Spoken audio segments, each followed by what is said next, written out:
Once again, welcome to another edition of the Shirlma Show. With us today is Elvis Wantoh. Elvis Wantoh is the CEO of Smart Construction, and I am your host, Munja Shelley. Elvis, you're welcome to the Shirlma Show. Thank you, Shirley. You chose to be an entrepreneur some 7 years back, right? What did it cost you choosing to be an entrepreneur over having a normal job? Thank you very much. It has been a long journey. I didn't just get up one morning to say I want to be an entrepreneur. It all started when I was a kid growing up. Entrepreneurship for me is like a leader, and my own aspect is like being a servant leader. So right from my childhood, it has been natural. Anywhere, any position, any institution I find myself, have been like having that spirit of leading, and this grew up in me. And today I'm like enjoying it because I knew that a day will come like today where I'll be leading a group of people and establishing them. So before actually starting your own company, Smart Construction, you actually worked for Bonibon. Yeah, that's right. So, but you had to leave. Before leaving, did you have a conversation with the owner of the company?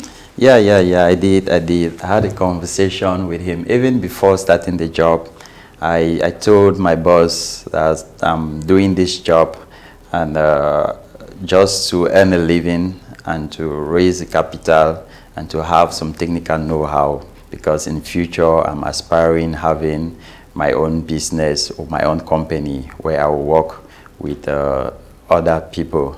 Yeah, actually. So before leaving, I told him that I'll be leaving in 6 months. I gave him a notice. Yeah, I actually wrote a notice. I still have a copy in my file. Yeah, I wrote a notice telling him that in 6 months' time I'll be quitting. So he took it. He didn't really take it serious until the 6 months came, just like a day. And I was telling him that, boss, tomorrow I'll be leaving based on this letter that I wrote to you. That was when he sad, and in fact he felt ill. Actually. Actually. So what do you do to actually leave that kind of impression with somebody? When you are a technician that has good values, that does all your assignment, it becomes very difficult when you are parting or you're leaving maybe your boss or the people that you're working for.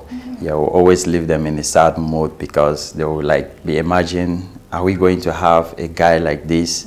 Yeah, so I believe what made him to feel bad, it was because of my services, my punctuality, and what I was bringing in the company. Yeah, actually. So, but do you have any regrets so far? No, so far I don't have regrets because, when you have a goal, a vision, or a dream, and you find yourself walking along towards that goal, you don't have regrets. Yeah, you consider that it's been destined by God, and you just need to hit the target and achieve what God has assigned to you. You made mention that during the first 2 years, you actually faced a couple of challenges, right? Yeah. So now my question is, if for instance your younger brother were to walk up to you and tell you, okay, I have this job that I've been on for maybe more than 4 years now, and maybe he's considering leaving the job, what will your advice be to him? Actually, I did mention about challenges that I had 2 years when I left Bonibon. It was not that very easy. It's just that the time came that I had to leave. I had not saved enough money, and I thought I had enough contacts. So what I want to advise you, if you're having a job and you're being well paid, before leaving, there are some things that you need to put into consideration. If my young man wants to leave a job that he's being well paid, I will tell him and maybe ask him some questions. Do you have enough capital? Do you have enough contacts? How prepared are you? So if the percentage of all those answers are below 40%, I will tell him it's not the right time for you to leave. You need to acquire more contacts, get more knowledge, and have enough capital to be able to sustain you within the 2 years or 3 years while you be starting your business. Yeah, because from my experience, it was not easy. Even the government knows when you create a company, they give you a 1 year free taxes, because they know at the beginning it's not easy. Yeah, so take it very serious. Make sure that you are well equipped, you're standing on your feet before you leave the person you're working for. Before leaving Bonibon, you offered voluntary services. Yeah. So what was your experience like? I've really enjoyed doing voluntary services, and my experience in voluntary services, you know, it first of all equips me personally of what I'm doing, because most of the voluntary service I do is to go and acquire more knowledge, because if you are doing something that you are not learning from that thing, means that you're not doing anything. So whatever I do, I make sure that I have something that I'm learning from it. So voluntary service becomes like an experience for you. It backs up also in your CV, because you cannot graduate from school and they ask you to present maybe a work experience. You know, when you present voluntary service, already a go-ahead backup to back you up as a freshman that just graduated from school. So there's a lot of benefits, and I really enjoy doing, even up till now I'm doing voluntary services. Oh, wow, yeah, amazing. actually. So in describing your services, right? Yeah. I read this online.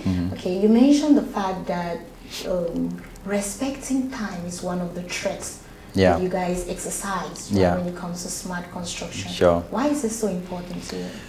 Time is very, very important to me, and generally when you are time conscious, you always gain the first beautiful apples. For example, if you want to eat this apple and they tell us to go ahead and eat it, when you go first, you get the big one. Yeah. So you know, there's this last experience that our company got in time. You know, we're working for the United States Embassy. We're doing services and repairs. So they called us one night around 2 p.m. in the night that there is an emergency. A light just went off and we need your company to send somebody to check this out. Before calling us, they have called the major companies that are doing repairs, and none of them were picking up the phone. So when they called, immediately, as I'm conscious, I picked the phone, I answered, and immediately I sent somebody there, or I gave them a pre-solution. And early in the morning, we were there to sort out the problem. So immediately we sorted out the problem. They called us for another project, and that's how they've been keep calling us. And when they call us, no excuses, no delay, you hit the target and you get to the point. Even if you are not able to do that thing, or you don't have maybe a good record, once you are there, they give the project to you. And once you do it, you gain the confidence. Amazing. Thank you. Oh, God. So after the break, we'll still be here with Elvis Wantoh.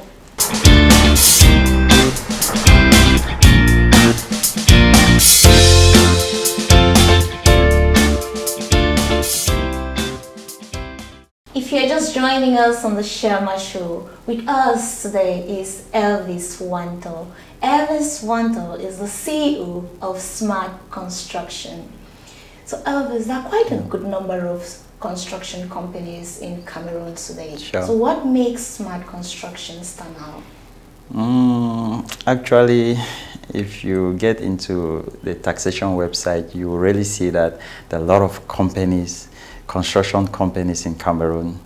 And what I can say, what make us, you know, it's just the grace of God, as I can say, because out of thousands and hundreds, you see Smart Construction defines itself working with some creditable companies like the US Embassy, some banks. You know, it's just the grace of God, as I can say.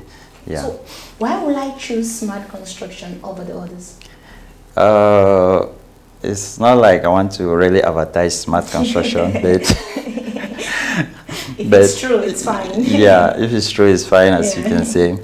First of all, Smart Construction is a company that is based on Jesus Christ. We are God-fearing, and as our motto, it says, "Sure and steadfast," and it's from Hebrews chapter 6, verse 19b. So we are God-fearing and we base on Christ.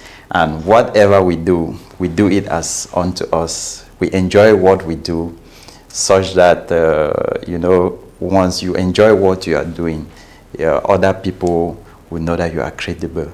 And the service you render, they will be good. You will not just do something just to gain money. So that's what smart construction, the quality one, makes it creditable. So I have a good number of friends in the diaspora, and one of their fears constructing maybe houses back home is the fact that the fear being duped. So what do you think are the options that they can consider? Because at the end of the day, they really want to construct houses back home, but now most of the times in an attempt to do so, they get duped. Yeah, actually, the first aspect is trust.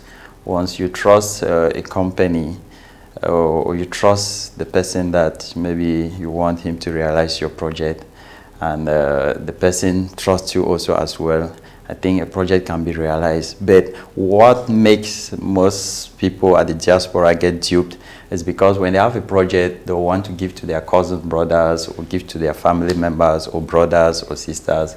And you know, when the brother or sister gets that project and he decides to do his own thing, you know, he knows that when he does it, you, that is a family member, will not take him to court or will not persecute him. So that's why most of them get duped. But what I want to advise is that if you have a company like Smart Construction, you have a project you want to realize, if the aspect of trust is not there, you can get into the legal contracts or whatever. You discuss on the project, you agree on the pricing, and then you sign a contract even with your lawyer, and you start giving the finances. They will realize the project because they know a contract is binding them. But even at one point, the contract can be breached because there can be increase of prices of materials, or maybe the client is not respecting his engagement of giving in finances. Then you can pause, and then you still refresh the contract and you go ahead. So that's just the advice, because we have had cases that many people will call us from the diaspora. They want to give us a job, and at a certain point they will stop because of what they've heard from another brother that was duped.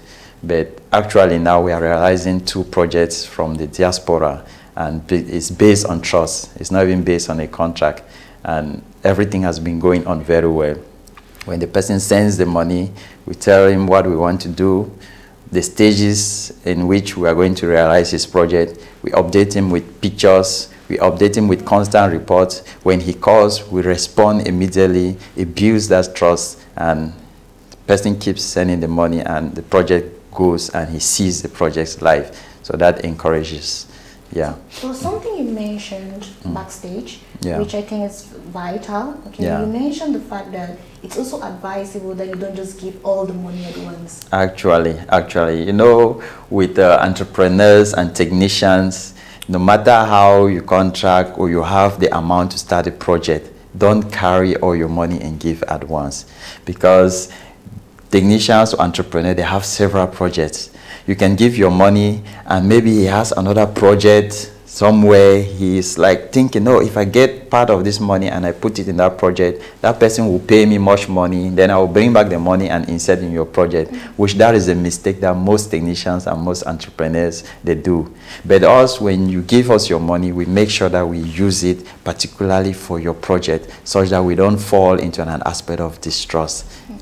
So when you do like that, it builds trust, and it builds a reputation, a good reputation on your company. You've worked on projects, right, with banks like UBA, Standard Chartered. Recently, Finazi is a new. Finazi, yes. Right, etc.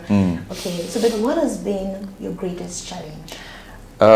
My greatest challenge working with a company like banks or other companies that have the funds and finances on the project.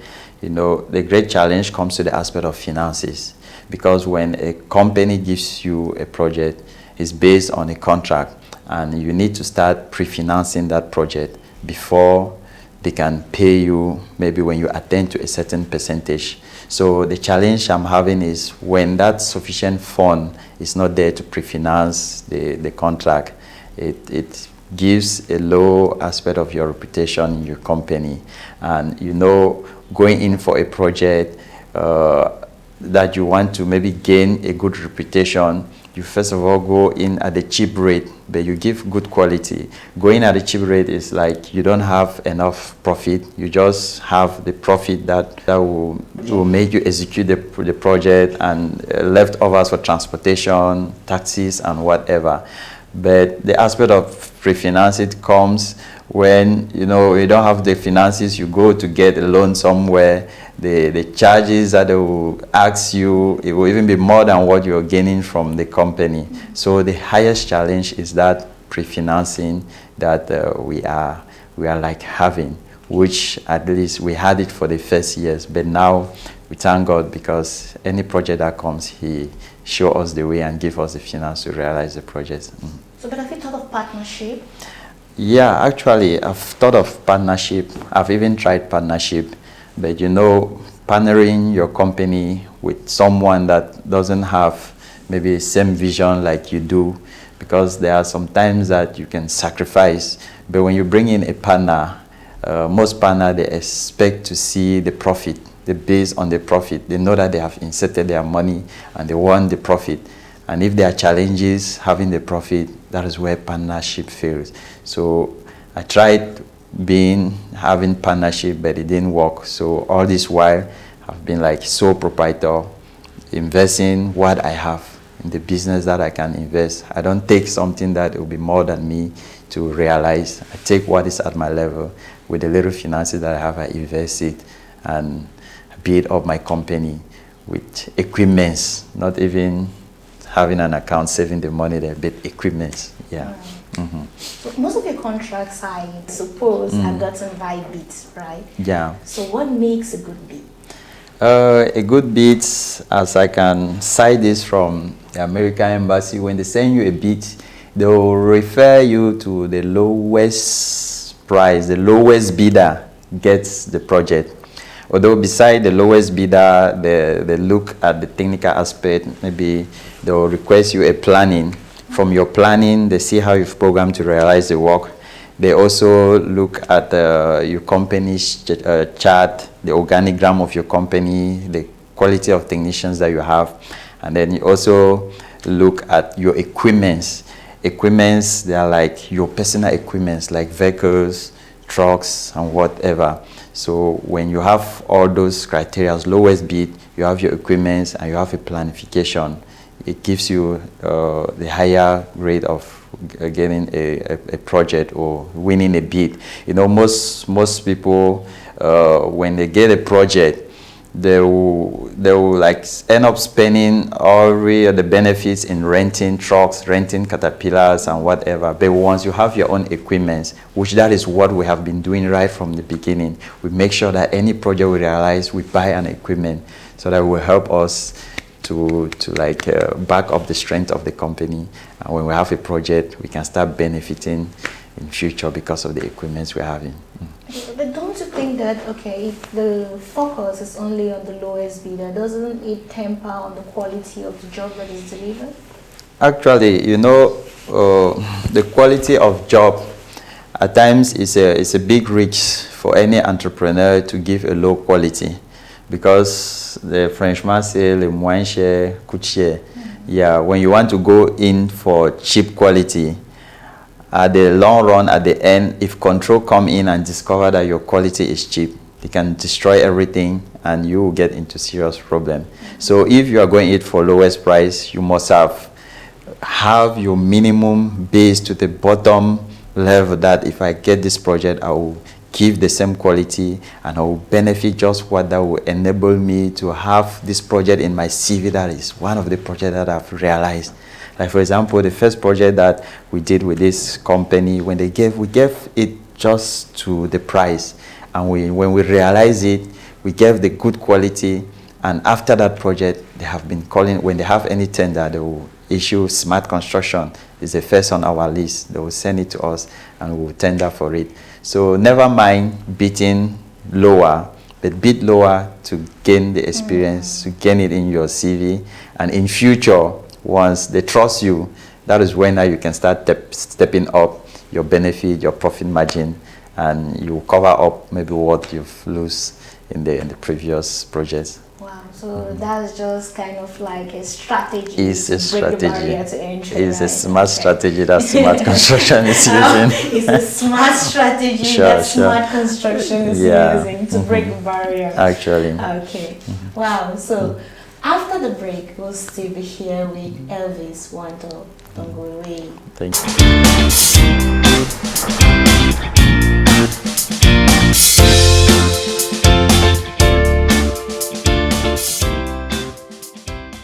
Hello, my beautiful people. If you're just joining us today on the Shirlma Show, we are here with Elvis Wantoh, the CEO of Smart Construction.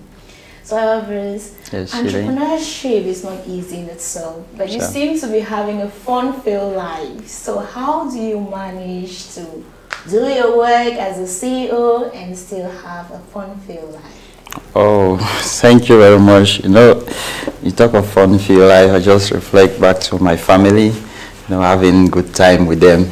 You know, as an entrepreneur, whatever you do, you need to put your family first, and you need to make sure that your family, they are happy. You know, when leaving home, from maybe your home in the morning, you need to make sure that everybody is happy before leaving. Because if people are not happy, especially your wife, if she's not happy, I bet you will not make it out there.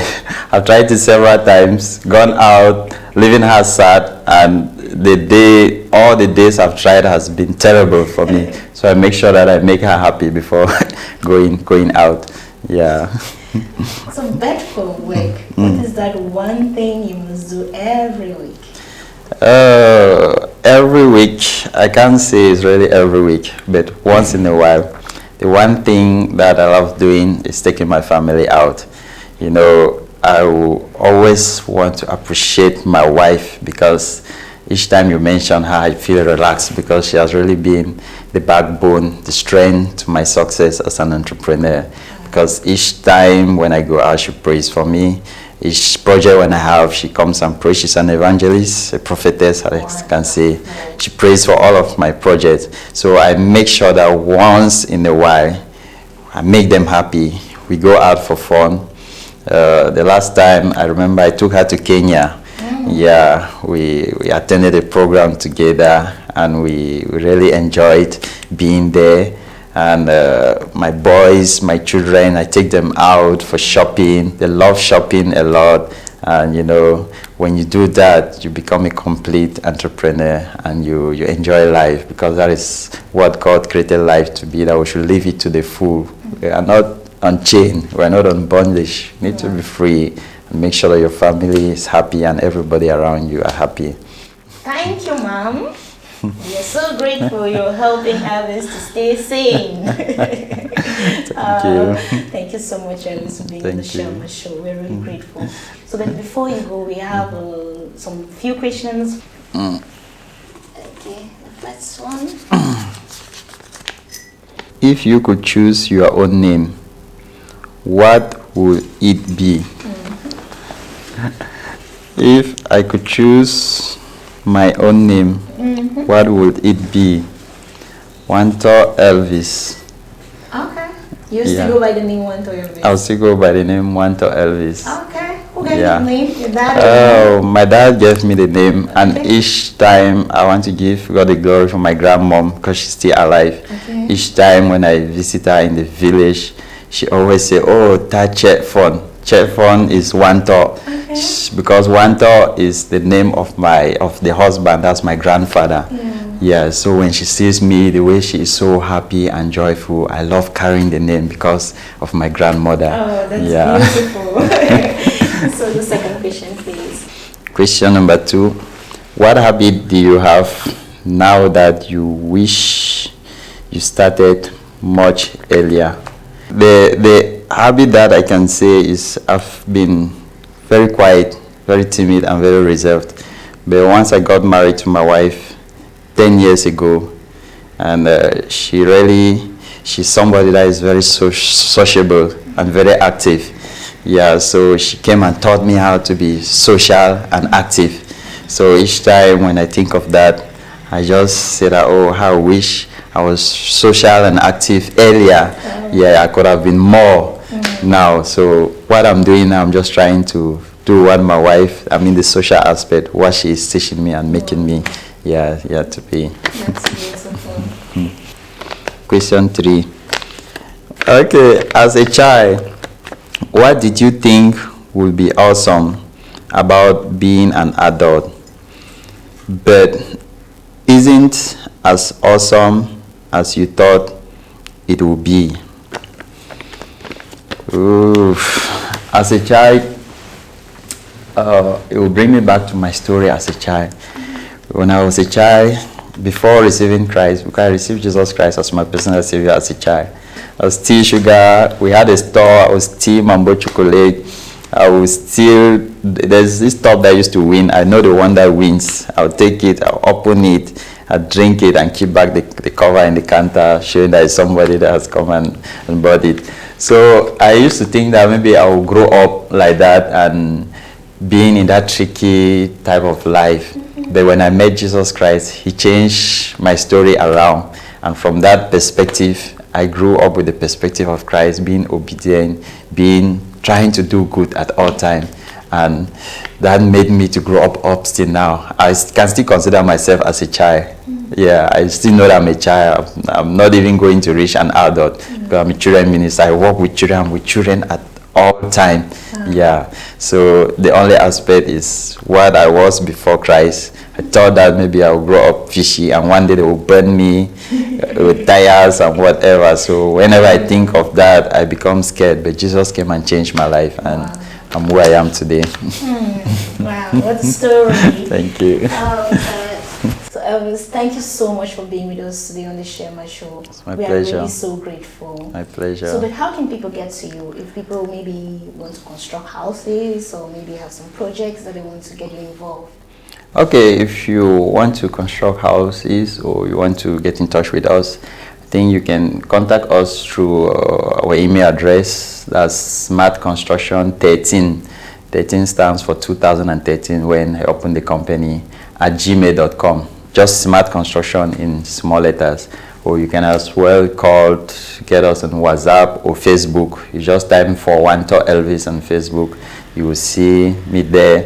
Although I don't post most of our projects on Facebook, but if you get to me, I can link to you the projects that we have been realizing.